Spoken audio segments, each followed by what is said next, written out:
Okay, everyone, we'll go ahead and get started. Thank you for joining our Mapathon today. This event is being recorded and will be uploaded to the YouthMappers YouTube channel as part of our YouthMappers online series. As you know, Mapathons are one of the big ways in which YouthMappers contribute to the community, so let's get started. My name is Marcella Zavias, and I'm the Managing Director of YouthMappers. I support the various day-to-day activities of the network in addition to our Leadership Fellowship Program, Research Fellowship Program, and our Regional Ambassadors Program. Joining me is Dara, our communications specialist, and our colleagues at the USAID GeoCenter, who will tell you more about the project we are creating infrastructure data for today.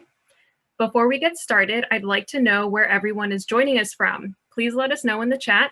I know from the Eventbrite registration that over 100 individuals registered from over 30 countries, which is amazing. I see that Natalie has joined us from OSM Mali. Thank you for joining. And without further delay, let's have our speakers get to it. Joining us are Kirsten Johnson from the USAID Bureau for Resilience and Food Security, Rory Nealon from the USAID GeoCenter, part of the YouthMappers team and our YouthMappers activity manager, and Adele Birkenes, also from the USAID GeoCenter.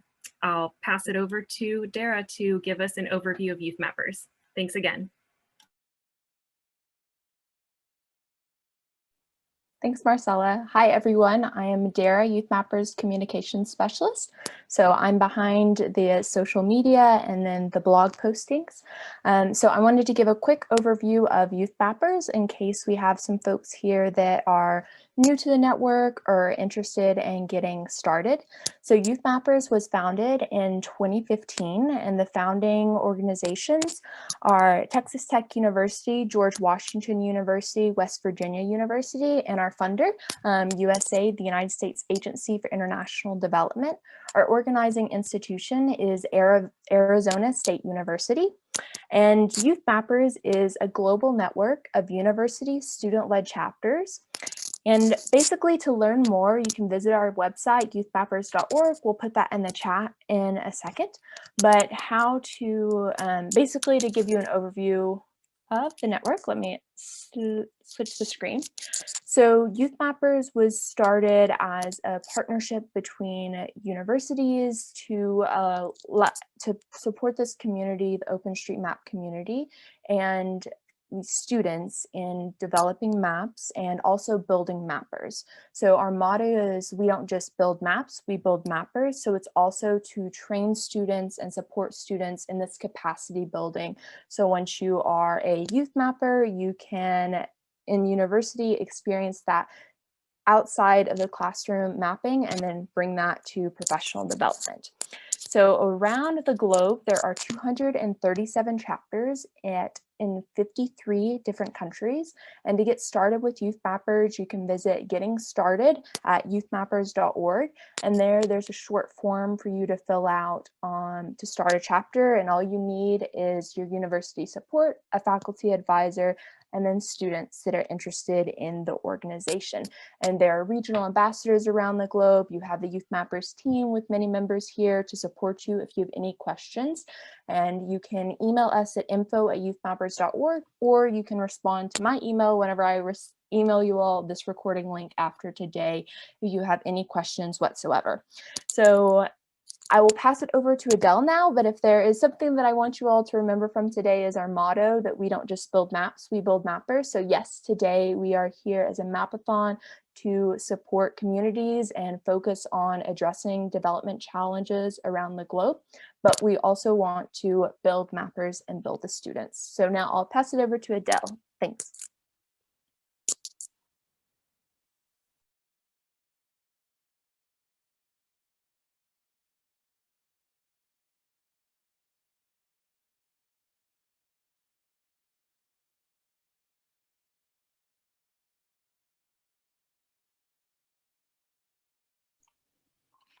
Hi, everyone.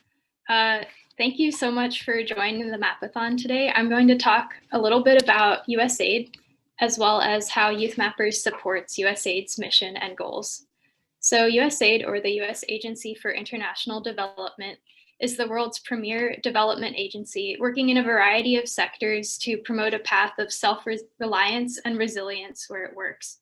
Rory and I are part of the USAID GeoCenter, an internal team of geographers and analysts who provide direct program support to USAID staff around the world.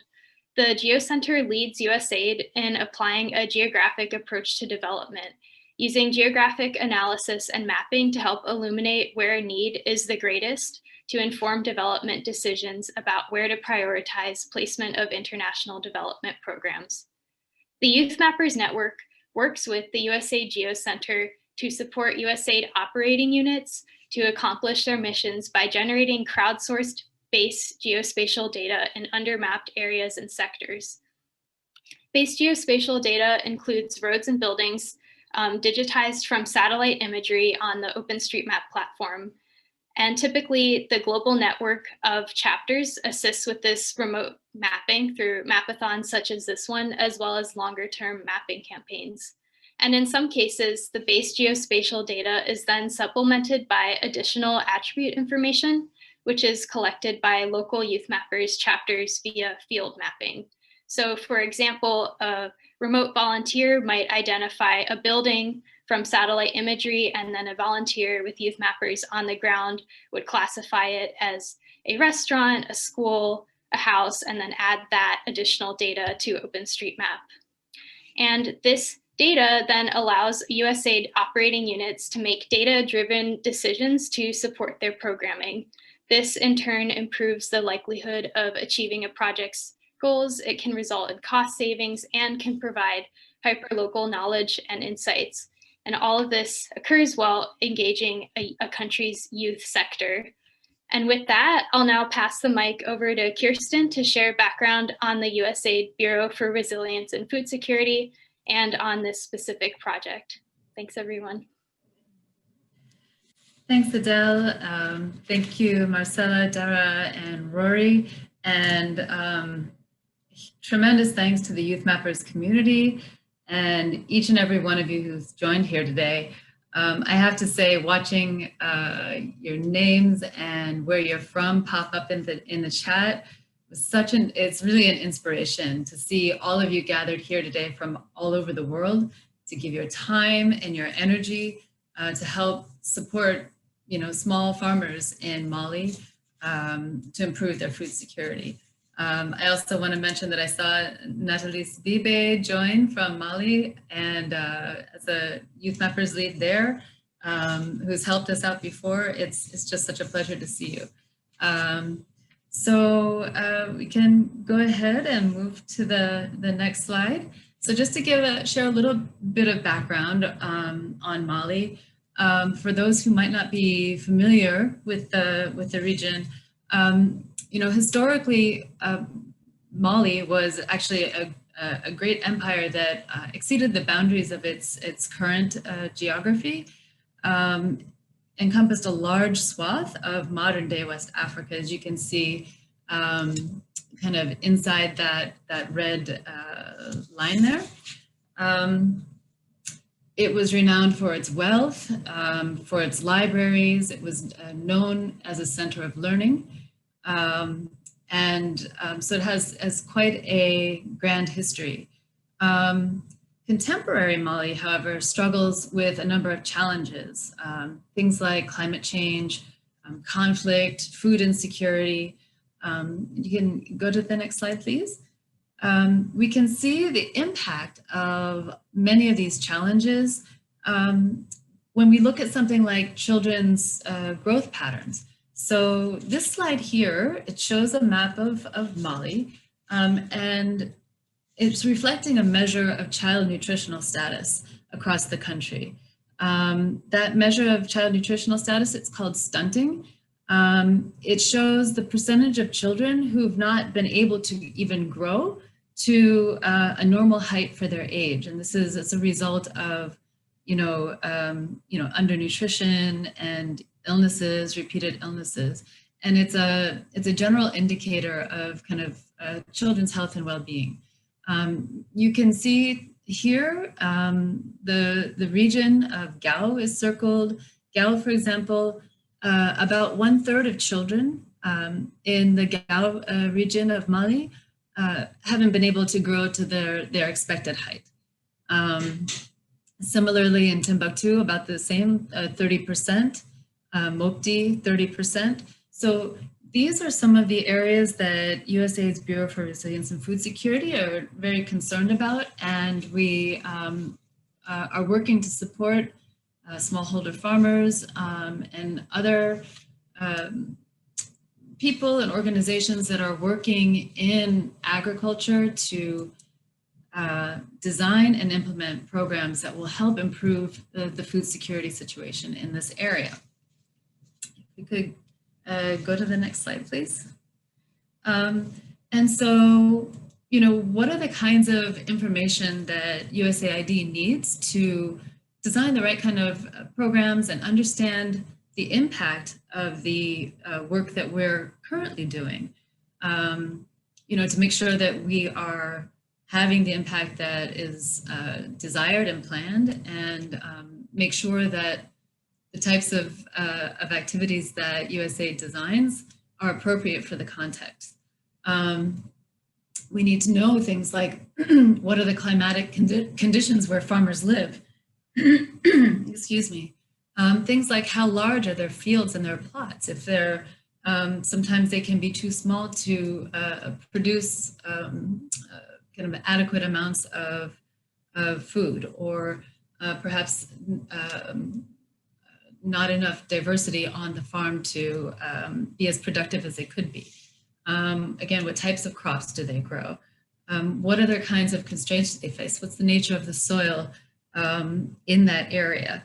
These are all critical factors that contribute to farmers' ability to produce the, you know, the quality and the quantity of food that will really nourish their, you know, the people who live in these regions.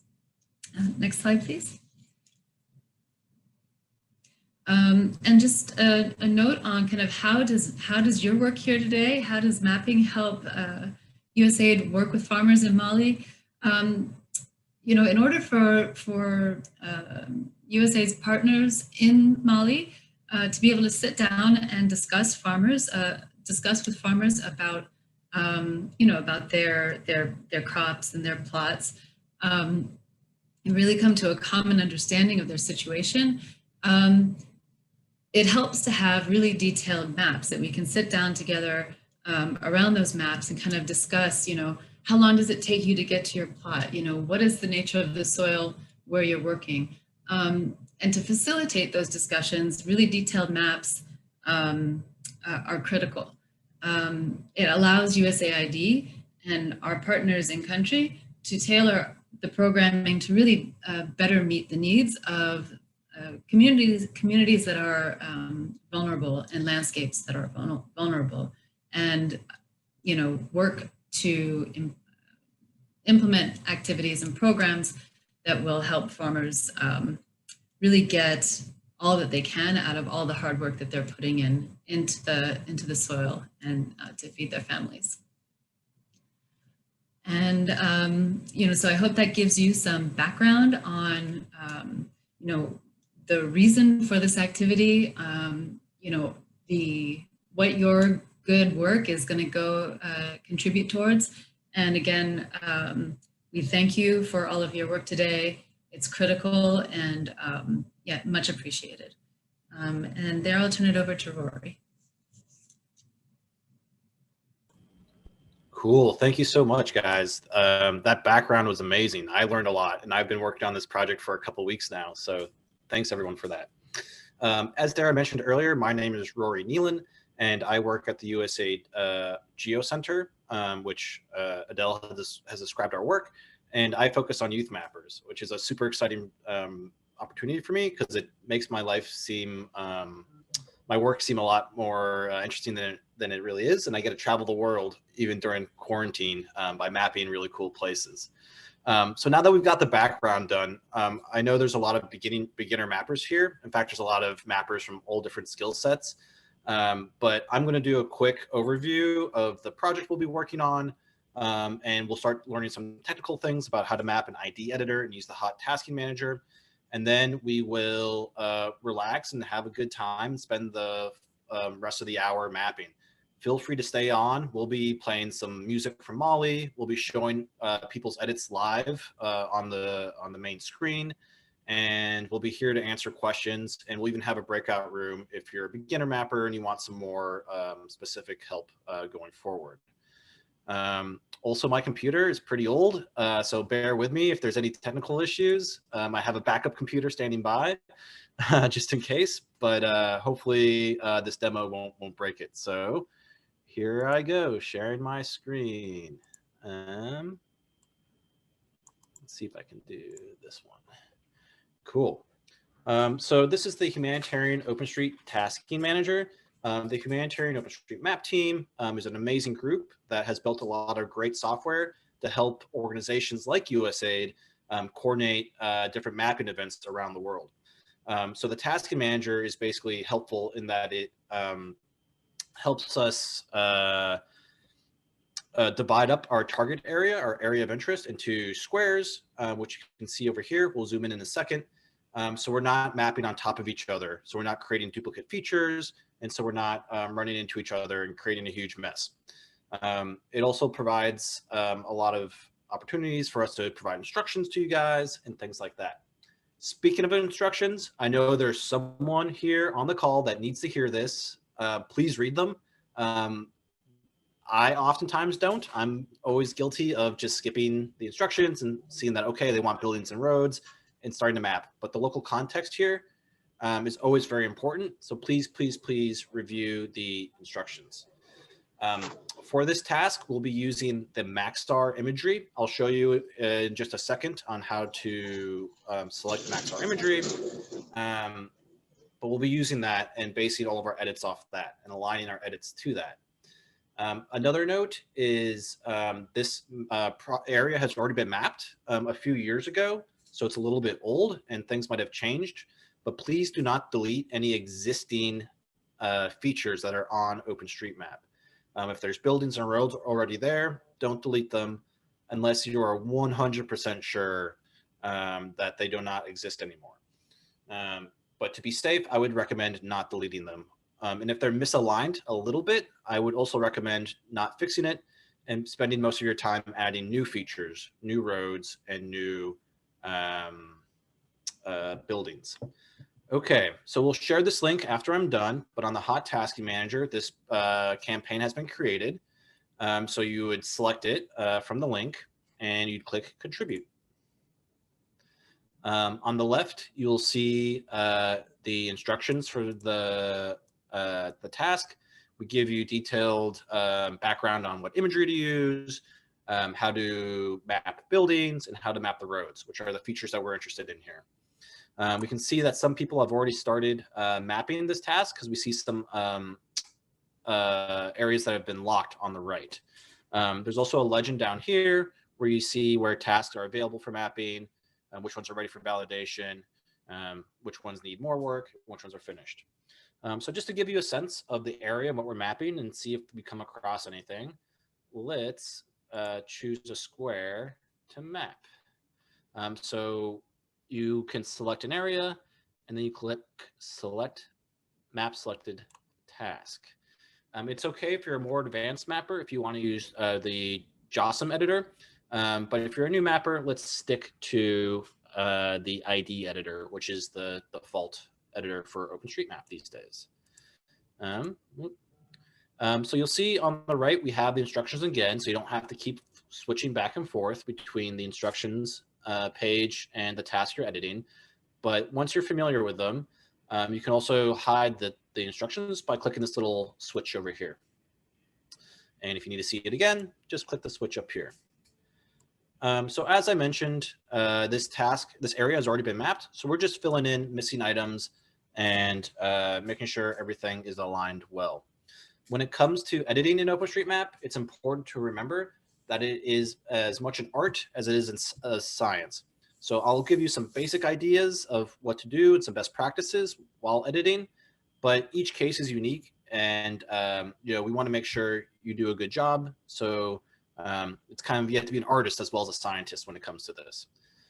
So I'm zooming out a little bit on the map, and I want to make sure that I'm using the Maxstar imagery. So in ID, you can click this layers panel over here, or use the hotkey B to map. It defaults to Maxar, which is nice in this situation, but maybe on your computer you have Bing loaded, or Mapbox Satellite, or some different one. But make sure Maxar Premium Imagery is selected. And once you're done with that, you can see that we should map everything that's a road or a building within this pink box. Don't map outside of it unless you are doing a little bit of roads to connect with the task, another task. So to map a building, it's pretty simple. Zoom in as close as you can, where you can still easily distinguish the boundaries of the feature. And for buildings, we're going to select area, or we can use the 3 shortcut on your keyboard. Area is similar to polygon if you are a kind of have a GIS background. So what we want to do is trace the building footprint and be careful not to include the shadow. The satellites that take these images aren't always straight overhead of the building, so sometimes we can see shadows in the structures. Like in this building where my mouse is right now, we can see that there's a little bit of a black shadow over there. So we just want to do the gray building area. So we click on the corners and double click to finish. And then on the left, we will call this a building. If you have local knowledge of this area, you can, and you know it's a house, or if you know it's a store of some sort, you can add that information. But since I don't, and I imagine most of us on this call do not, we should add just that it's a building feature. Once we've done that, we can right click on the area we just created, and we can go down to square or press Q to make sure it's square. Since it's a rectangular building, we can assume that it has 90-degree angles. And I'll just do one more to demonstrate.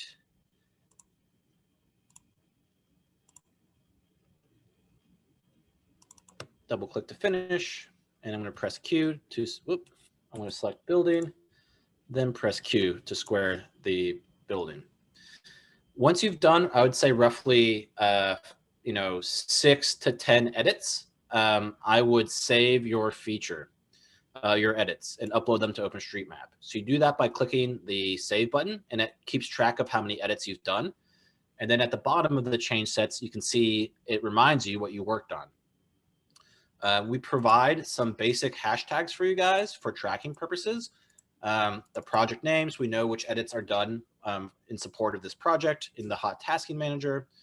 The name of YouthMappers, we know that this is a YouthMappers tasks, and we've included the location and the features that we're focusing on, just in case people forget.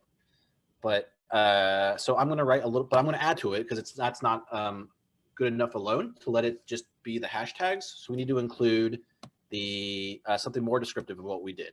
So added to buildings, and we click upload, and depending on how busy the servers are for OpenStreetMap, we will be able to see these edits on the base map in as soon as 5 minutes even, I think. But it can take longer if it's a busy day for YouthMappers or for the OSM servers. Once you're done, scroll down to the bottom of the panel, the instructions panel, and once you have done all the edits you could, you mapped all the roads and buildings, say, yes, this is completely done, and add a comment. Like if you were unable to map a certain area because of clouds, or if you did not know if there was a road or if it was a dry riverbed, you can make those comments here. So when someone comes back to validate and review your edits, because every square is reviewed by another person, they know what you're looking at and what decisions you made. So it's always helpful for the reviewer to leave some comments there. If you start a task, but you don't have time to finish it, that's okay. We appreciate that you've done some changes, which hopefully you've saved. You can always click no and say ran out of time, area still needs to be finished. And it's always good to be a good at communications in OpenStreetMap to help people who are coming in afterwards. So let's assume I completed this. I would click submit task. and then you can go select another task to work on. Let me just find maybe a road, and I'm not going to save it because I will probably find one outside of our target area, which is bad practice. But so you can see here, there's some very faint areas here that look like roads. Don't worry about mapping those. Only do ones that are that you're very confident are actually road features. Some of these smaller footpaths are very seasonal and are very hard to determine if they're or should be part of the road network. So please don't worry about them. If you have questions, please raise your hand. We'll have the breakout room where we can discuss things like that. If you're just two other things is that if you are unfamiliar, there's a good tutorial on YouTube in the instructions you can use to map, to learn about mapping buildings. And also there's a great wiki page that gives you a lot of details on how to classify the roads in Africa. And it gives you pictures and details of how to classify them. Because with roads, unlike buildings, we're encouraged not just to call it a road, but to describe what type of road it is. So to add a road, you can hit the 2 button on your computer or select line up here. And we always want to make sure that it's connected to the existing road network. We don't just want to create a road on its own like this. Call it a, unmaintained track road, and then save that edit. We'll see, we get these warnings over here on the panel. We always want to make sure it's connected, and we don't want it to be close to the other roads or nearby other roads, but we want to actually connect. So to do that, we want to make sure that the nodes snap to the other existing roads. So we do that by following the road. And this is where it's more of an art than a science. You want to be very zoomed in. You don't want to create too many nodes, but you want to make sure you accurately capture the path of the road. And you can see here in ID, it kind of snaps to this existing feature. So this line over here is part of a residential area polygon or area, and we do not want the road to snap to that. That's very bad practice. We want to only snap to the road. So we got to be confident that it'll be snapping to the road, and we click that it's on the road, and we can continue editing from there. And to finish, we double click and we can categorize the road from there. Yeah, I will leave it at that for now. Hopefully everyone is an expert at editing in OpenStreetMap now, but we'll be here for answering questions. So actually, before I sign off and we start editing ourselves, notice this is just what I was talking about. These roads are nearby each other, but they don't actually connect. If I zoom in, you can see that they don't connect. So we would want to fix that by clicking on that node and dragging it so it snaps to the other road feature. But only if this was within your pink box where you're supposed to be editing. So I'm not going to save all those edits. So whoever selects that task, I hope that you will notice that mistake and help us fix it. Also, like I said earlier, don't worry about these buildings being slightly misaligned. Let's just focus on adding the new buildings for now. So edit that as we did earlier. Great. So I will pause for now, and I will share the task in the chat so people can start editing. And I'm going to kick it back over to Dara, who's going to put some music from Mali on for us and have a cool tool that shows our edits being displayed as well. So thanks, everyone. Super excited. It's really awesome that this is part of a larger project that USAID is working on. We'll be using your data as soon as today to help inform our programs in Mali. So the more you get done, especially if it's good quality edits, the The sooner you guys can do that, the sooner we'll be able to impact the lives of these Malayan farmers on the ground. So we can't thank you enough for participating in this call, and please stick around and help map, and we're here to answer questions. Thanks. Thanks so much, Rory, for that great overview of everything. So first, we are going to do a quick poll to just kind of gauge if you are a beginner, an experienced, or an advanced mapper.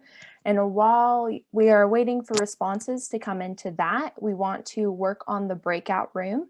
So I'm going to ask everyone if you consider yourself a beginner mapper, and if you would like a bit more support, Adele is going to be in the breakout room answering questions about mapping. You're going to go to your name and add a 1. So to walk you through that, you'll go to participants, you're going to click on your name, you'll go to more, and then you're going to do rename, and you're just going to put a 1 in front of your name in order for us to know if you want to go to the breakout room. So we're waiting for the poll responses to come on, but again, if you will just go ahead and rename yourself and put a 1 in front of your name so that we know to place you in the breakout room. And if you're having difficulty renaming yourself, you can also raise your hand and we will help you.